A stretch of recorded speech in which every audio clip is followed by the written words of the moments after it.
Okay, I want to welcome you again to our Tuesday testimonial, and tonight we have another great testimonial, and it's going to be coming from PJ Meyers. And her story, she's told it once before, but we didn't get it recorded, so we wanted to come back, and I'm sure none of you even heard it because I look at who's on here other than maybe Marion. So I am going to, PJ is from Indiana. Do you want to unmute PJ? And it's the cancer story, correct? Mm-hmm. Yeah. Yes, that's what I thought. Okay. And go ahead. It's an amazing cancer story. So all I can say is if you have friends or family that do have, or, you know, it's always something that's hard to introduce to them. And I can tell you that having been a cancer survivor myself, that when you get cancer, everybody comes to you with, you got to this, you got to this, you got to this. And knowing what this company has to offer and what, I mean, as you listen to these testimonials, it's like stick with something that you know is good, but share. So, all right, PJ, you are on and I am off. And you are recording this time. I am recording. It's up there. Okay, I think Roland was on here last time too. First of all, can I share my screen? Because I want to show him a picture of Mr. Steve. This is a story about my husband who passed away 6 years ago of cancer, Mr. Steve. But there's a lot of positives in this story as well that I want to share with you. And a lot of that is because of Shackley. Okay, so I'm going to share my screen, and I want to show you, let me see. Let me just share this. I don't know how, let me see, share. There we go. Okay, here's a picture of Mr. Steve not long before he got the cancer diagnosis. He had colorectal cancer, and he was diagnosed November 10th, 2009, and I think this picture might have been taken the year before. Here he is with me. And I just want you to see what he looks like, the amount of hair he has. He's kind of a slender guy and everything, but, you know, he was healthy.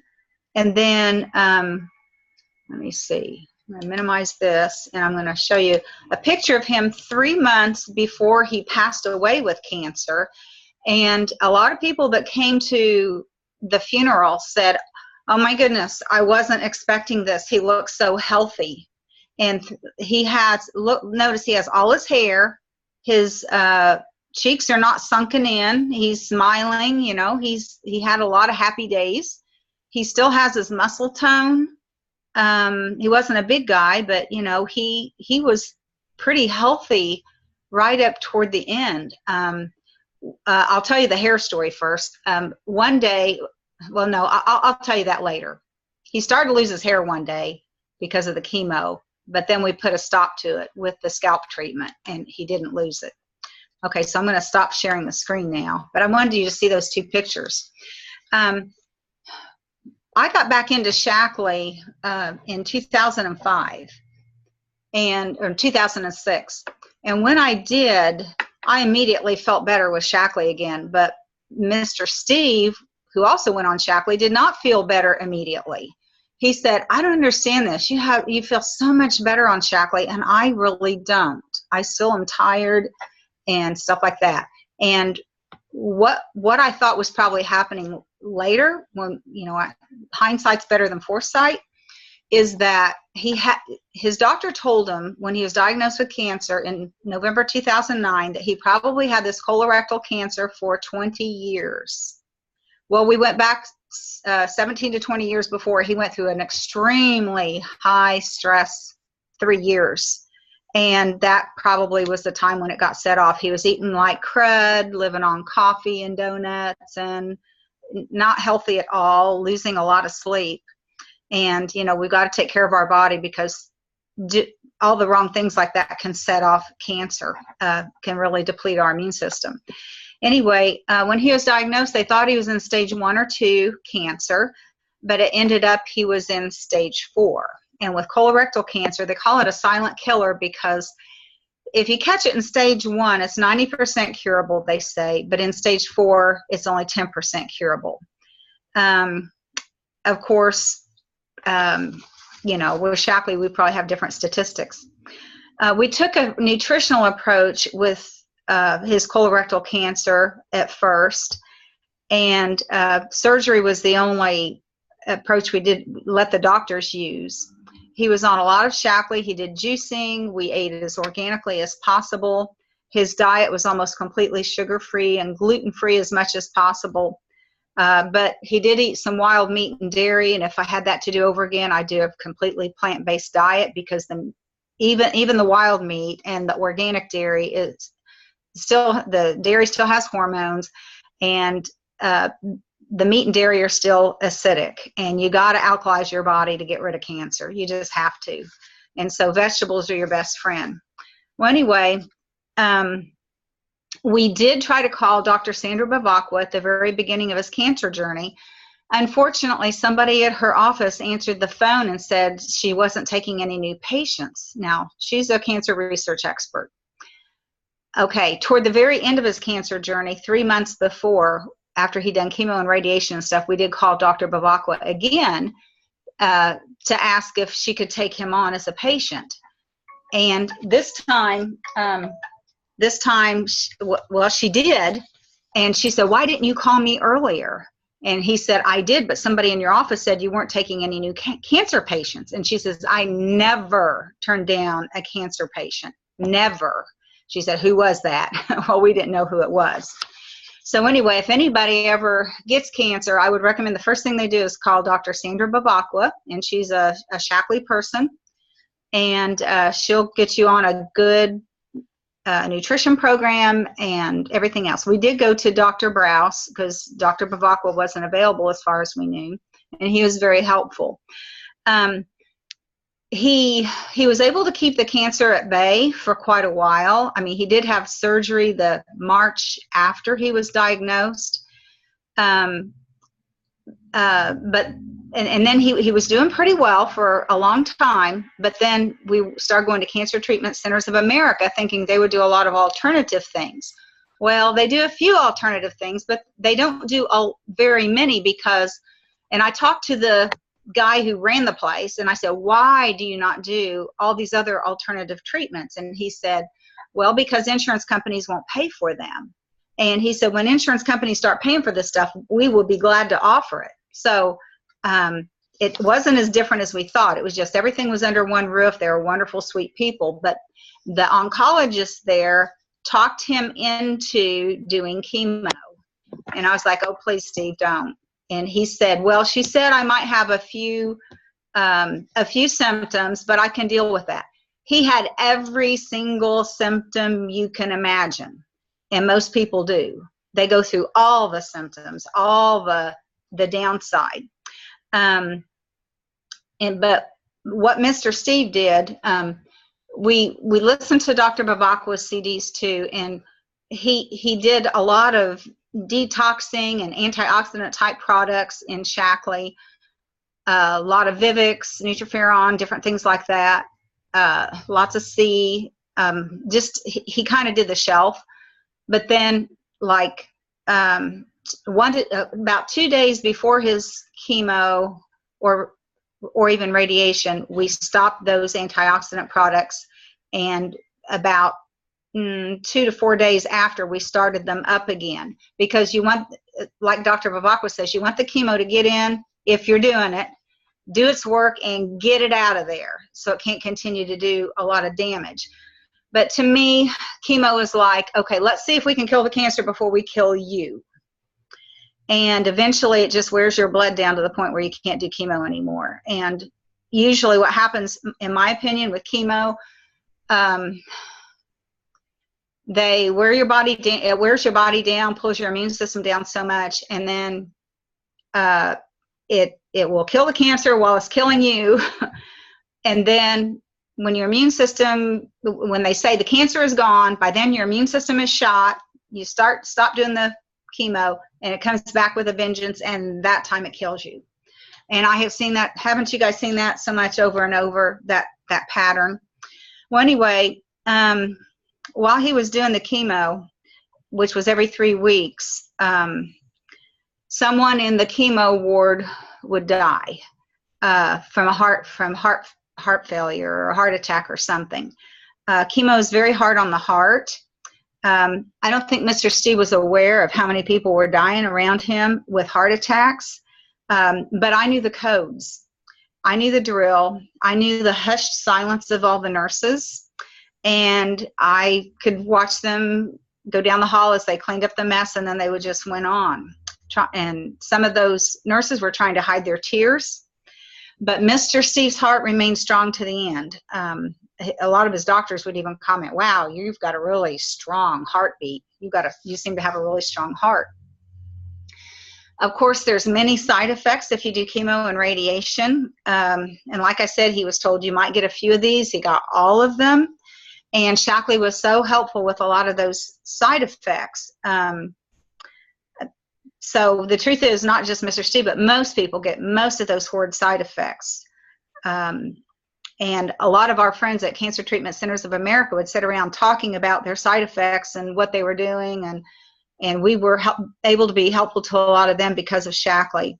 And we would come back every 3 weeks, and we would see the same people who were on the same schedule as us, and we would see them wasting away and becoming more disabled. And they would comment to Mr. Steve, wow, you just look so healthy. You look like you're doing so well. He didn't have a lot of really bad side effects, not as bad as others, but because of Shackley, like a lot of people had what's called chemo breath, where they have a chemical smell to their breath, and he never had that. Or they say when they go to the restroom, they have a really, really strong chemical smell to their urine. That's their body trying to get rid of that stuff.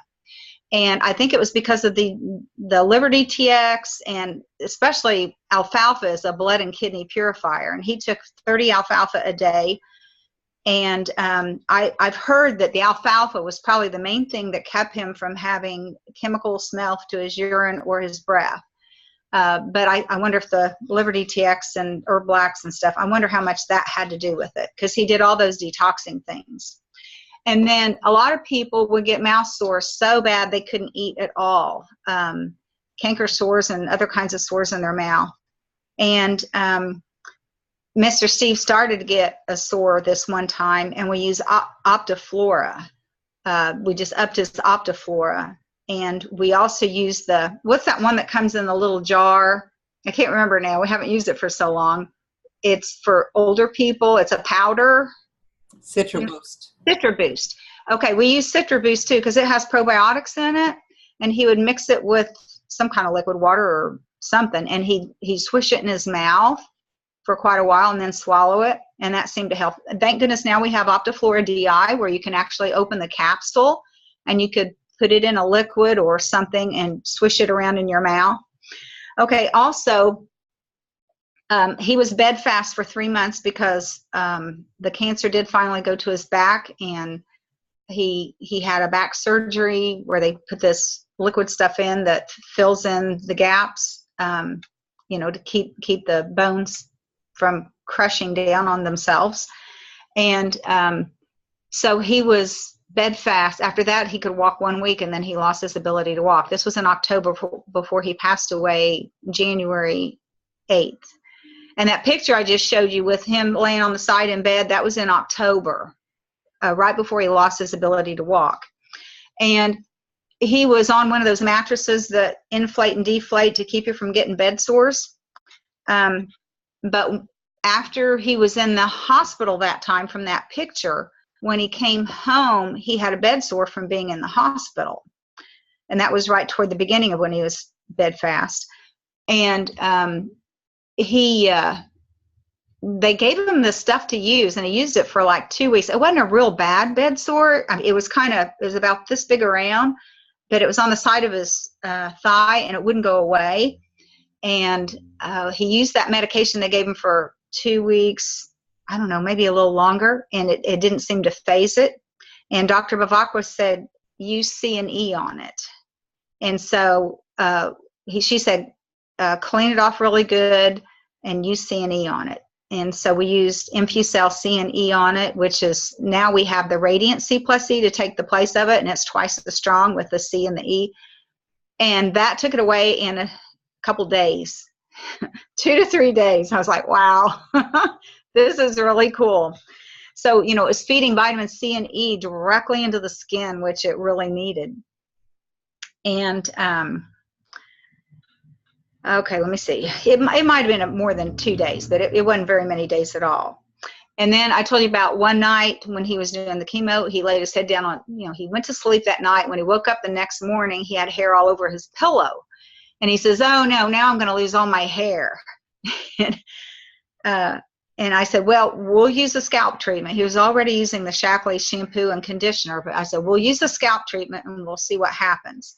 And so it was because it was all over his head. What he did, you're supposed to use about 20 drops. He just kind of squirted some of it in this little container and put a little bit of water in it and squirted it all over his head and kind of rubbed it in a little bit. And he did that twice a day, morning and evening. And I don't know if it was that or what, but he stopped losing his hair. He never had another day where he was laying down on his pillow and his hair was coming out. And he never lost his hair. And he was told most likely he would.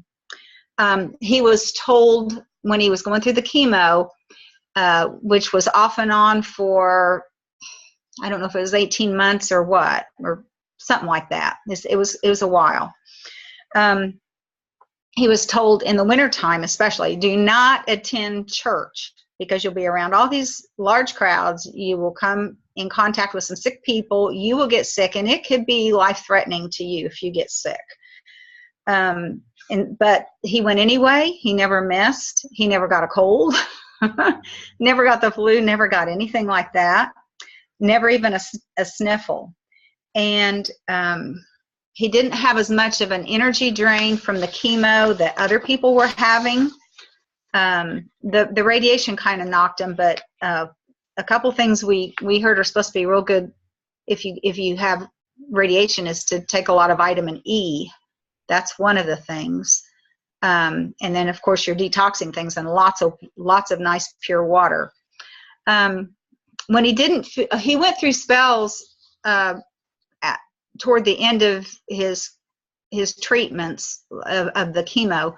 He went through spells where he just wasn't hungry. He just totally lost his appetite. And, when you use up all your B vitamins, you don't have an appetite. And so we would have him use more of the B vitamins then.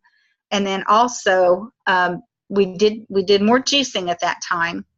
But when he didn't feel like eating anything, there was always one thing he would eat, always. And that was a Shaklee Cafe Latte protein shake made with almond butter, a large scoop of almond butter because he needed the calories, and triple berry blend, frozen berries, and organic silk soy milk. And I have found that soy milk makes a smoother shake than regular cow's milk does. I tried, my granddaughters were here recently, and I got cow's milk for them, and it was organic, but I tried it in my shake, and I ended up pouring half my shake out because it was kind of curdly, but it's real smooth with the silk soy milk. And when I would feed that to Mr. Steve, he would be like, this is my milkshake. He loved it. And his mood remained high through the whole cancer journey. Yes, he had pain. He would usually say his pain level was about a 5. And he did have a lot of trying times. And he had constant pain when the cancer finally settled into his bones.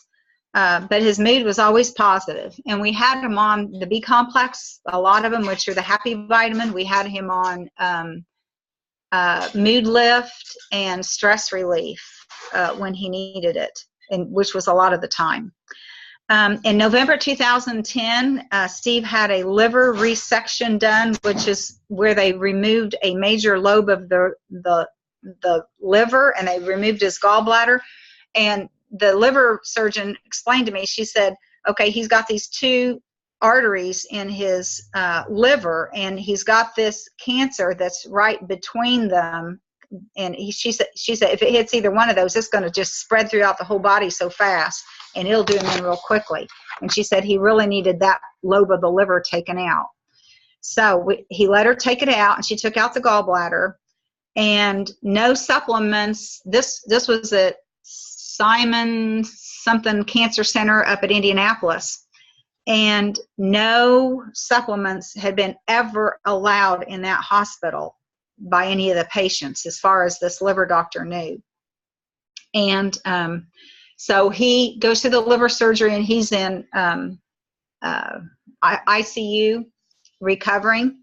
And on day 4 after surgery, he had blood tests done, and his doctor, she was a liver doctor who taught the other liver doctors, liver surgeons, Dr. Maluccio, a lady. She had gotten the blood test results, and she went up to talk to Mr. Steve about it, but I think he was asleep. And she went looking for me, and she found me in the dining hall at supper time, and she said, his liver is regenerating at a record rate of speed. She said, I have never seen a liver regenerate so quickly. She said, whatever you're doing, it's the right thing. She said, you can bring all the supplements in that you want him to take, and you can keep them right there in his room, right there in intensive care. She said, you're doing all the right things. She said, this is just something I have just never seen. And she had been a liver surgeon for a lot of years. And see, he was on liver DTX almost all the time. And she told me that was the first time supplements not prescribed by a doctor were allowed at IU Simon Cancer Center at Indianapolis, Indiana. That's the name of the place. So thank you, Shackley. And then 6 months before he passed away, a very high stress event sent his immune system plummeting in 5 major ways, according to Dr. Bavacqua. He was falsely arrested. We saw police brutality out our bedroom window. We reported it to the state police, who told the county Mounties, who came and tipped off the Linton Police Department and said, somebody's reporting police brutality out their bedroom window. You guys better cool it. And we thought they were going to kill a guy. But anyway, we reported that, and 6 days later, my husband was arrested for something another Steve Meyers in another local town did 3 months before. I can't help but think that they're trying to get him back and wanted to really pin it on him. But anyway, he began work that sent his immune system plummeting, and Dr. Bavacqua told me the 5 ways that stress plummeted his immune system. And so let that be a lesson to all of us, that we need to protect ourselves from stress. And if you're under gross stress, use that stress relief complex to pull your cortisol down, because stress is so destructive to the body. I've heard it goes through the body like a fire, the cortisol does, destroying so much in its path. And your body needs so much more nutrition if you're under a lot of stress. So keep your stress down, and nutritionally you'll be a lot better off, and so will your immune system. Mr. Steve still passed away. I mean, the false arrest was a factor. I think the chemo accelerated his decline, and the radiation. I wasn't for those, but, had to not counter him on that. It was his choice. But he had a much better quality of life than he would have. He lived longer than he would have. They told Dr. Maluccio told me at one point when he would probably pass away, and so did another doctor, and both of them kind of were in agreement. And so from the time we heard about him having cancer, he was supposed to only have a life expectancy of at the most 2 years, and it ended up being 3 years and 2 months. And without the false arrest, I think it would have been a lot longer. He kept good muscle tone to within a few months of his passing. The last few months, he started losing muscle tone in his legs because he wasn't able to use them.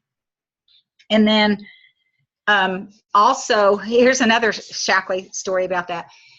After his back surgery and he became bedfast, he couldn't move one of his feet at all, and the other foot he could barely move. And when I talked to Dr. Bavacqua about that, she said, you tell those feet that they're alive. I said, okay, you want me to talk to the feet? She says, no. She says, here's what you do. You put a towel under his feet, and you take the Shackley, then it was InfuCell, now it would be Youth, skincare products. And she says, and you do everything to those feet that you would do to your face. And she said, and you move every single joint, every toe, you turn that foot every way that it can turn. And that very first time when I did that to his feet, and his feet were real dry, there were probably a couple hundred scales that came off of his skin. I mean, it was all, I had a small towel. I wish I'd had a bath towel. There were scales all over that towel. And it just days, 3 or 4 days, I can't remember exactly, into doing this, he could move one foot, the foot that wouldn't move at all, he could move it side to side and up and down a little bit, and the other foot he could move a lot more. So another lesson here, don't let any part of your body think it's dying from inactivity. You know, we need to move. And you know, the skincare was good for his bed sore, it was good for his feet. I made all those scales fall off. And Mr. Steve saw his mother and his aunt 2 days before he passed away. And he was bedfast, of course, and in a hospice bed here at home. And because the cancer was in his back, you know, he couldn't get up. But he was alert, he was laughing and talking and having a great time that day, like he did a few days before when we had company. And so he was doing his exercises with this great big ball, rolling his leg on it and everything, and doing different things. And he looked at me and he said, you know, I think I'm going to have to do more of these exercises. I think my legs are getting stronger. So anyway, when people, like I said, who knew him for years came by the casket, some of them gasped in shock at how fabulous he looked. He had his hair, he had most of his muscle tone, you know, and I was there when he passed away. And a lot of people that have cancer have horrible, horrible passings. But he had a very easy passing, and from this life to the next, and a much easier cancer journey overall, thanks to Shackley. Things I would do differently if it was me now, if I had the same diagnosis as him, I would see Dr. Sandra Bavacqua immediately. You know, if a doctor says, you've got cancer, you need to do chemo, you need to do radiation, I would say, hold on, if I've had this for a while, let me think about it. Let me make a few decisions first. And I would call Dr. Bavacqua. I would have her work with me on a program, and I would stay on that program consistently, and she would have that person use a lot of Shackley. I would work really hard to alkalize my body, because Dr. Bavacqua, one of the things she told me at one time, she says, at one time I had 1,000 Petri dishes in front of me when she worked at Los Alamos Cancer Research Facility and Hospital. She said, and I had different kinds of cancers on all of those Petri dishes. And she says, at will, I could make that cancer grow or I could make it reseed. I said, how? She said, by alkalizing it or making it more acidic. So an alkaline diet is extremely important. Lots and lots of greens. Eat vegan. Don't eat meat or dairy or eggs or stuff. Do lots of Shackley protein. It is alkaline. I would not do chemo or radiation, and I would probably hold off doing surgery, because I don't care what they say, you cut into that cancer, it's going to get in the bloodstream, it can spread. And I would keep my stress down and keep active.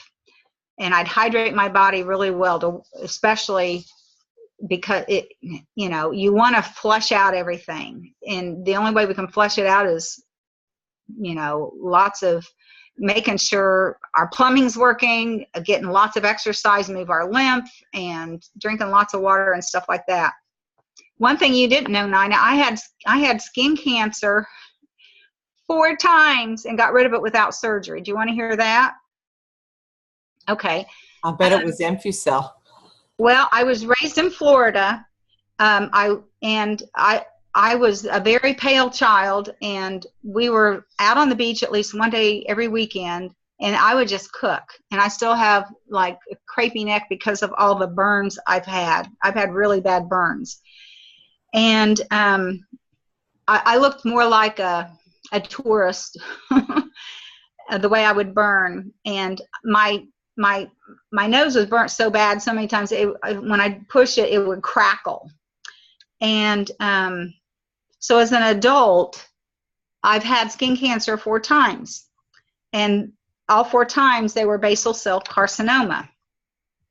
I did not let them cut chunks out of my face.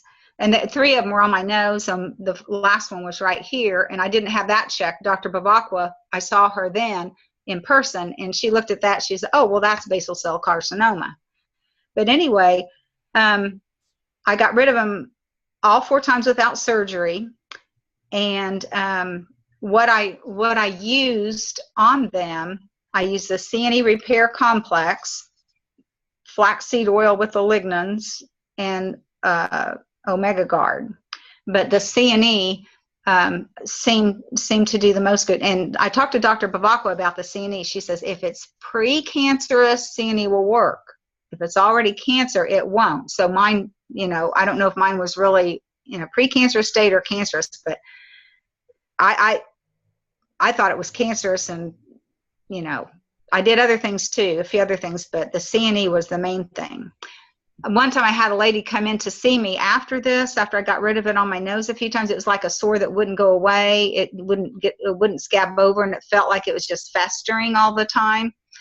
But anyway, after I got rid of it once or twice, this lady came in and she said, I have this spot on my face. And she said, the doctor's afraid it's cancer. What should I do? And I said, and she didn't have much time. I said, here, there's a little pack of CNE. Why don't you just put that on there 2 or 3 times a day? And then I said, if it helps, just come in and I can sell you some. And I said, it helped me. And so she took it, it went away just with a little pack. So I don't know. Anyway, I will tell you this, since I've been using, and see, I had that skin cancer come back, but since I've been using the youth, it hasn't come back. It hasn't come back at all. Yeah. Yeah. So anyway. Okay. Awesome, PJ. Thank you so much for sharing that. And I don't know if any of you who are on here have also had cancer stories. I mean, I have clients with some phenomenal ones.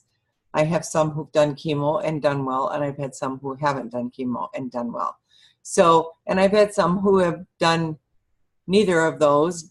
I mean, have done chemo and did really well through the chemo part. But what I have always found so amazing, as many years as I've been doing this, is people take a pile of supplements to get themselves better, and then they feel better, and guess what they do? They quit using the supplements, and it's like, why do they do that? And then stuff comes back again. So, and I've had doctors who've said, oh, you can't take that during chemo. And I've had doctors who've said, oh, just to go off from it during the chemo. And I've had doctors who have said, if it can help a single cell, stay on it.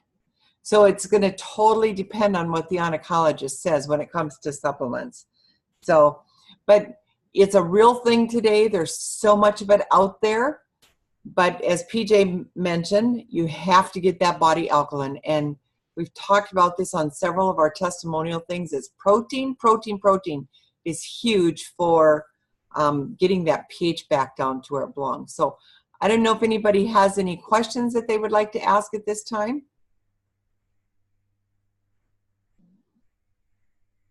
Okay. Well, I appreciate you guys coming on, and we'll have this in YouTube, so you can go and share it with any of your friends. Thank you. And thank you very much, PJ. You're welcome.